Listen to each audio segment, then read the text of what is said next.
ಭೈರವಂ ಭೈರವಾಕಾರಂ ಭೈರವ ತಂತ್ರ. ಇಂದಿನ ಈ ವಿಡಿಯೋ ಎತ್ತಿನ ನಾಲಿಗೆ ಗಿಡ ನೋಡಿ, ಹೀಗಿರುತ್ತದೆ ಎತ್ತಿನ ನಾಲಿಗೆ. ಈ ಥರ ನಕ್ಷತ್ರಾಕಾರ ಹೂವಿರ್ತದೆ. ಕರೆಕ್ಟಾಗಿ ನೋಡ್ಕೊಳ್ಳಿ.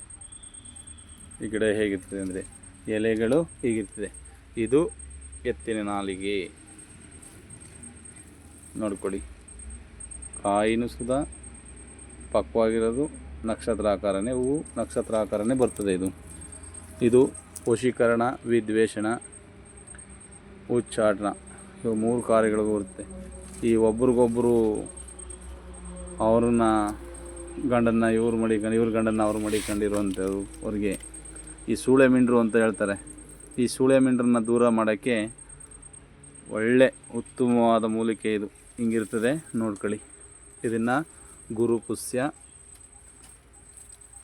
ರವಿಪುಷ್ಯ, ಅಮಾವಾಸ್ಯೆ ಮತ್ತು ಹುಣ್ಣಿಮೆಗಳಲ್ಲಿ ನಿಮಂತ್ರಣ ಕೊಡ್ತಂದು ಇದನ್ನು ಸರಿಯಾಗಿ ಸಿದ್ಧಿ ಮಂತ್ರಗಳಿಂದ ತಗೊಂಡು ಪ್ರಯೋಗ ಮಾಡಿದ್ರೆ 100ಕ್ಕೆ 100 ಅವ್ರು ಎಂಥದೇ ಅಂಟುಕಂದ್ರೆ ಎಷ್ಟು ವರ್ಷನೇ ಆಗಿರಲಿ ಅವರು ತುಂಬ ದೂರ ಆಗ್ತಾರೆ. ಹಿಂಗಿರ್ತದೆ ನೋಡ್ಕೊಳ್ಳಿ.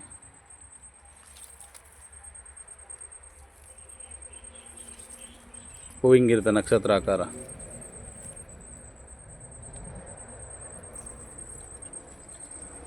ಇನ್ನೂ ಮಾಹಿತಿ ಇದನ್ನು ಪ್ರಯೋಗ ಹೆಂಗೆ ಮಾಡಬೇಕು ಅಂತ ಮುಂದಿನ ವಿಡಿಯೋಲಿ ಹಾಕ್ತೀನಿ.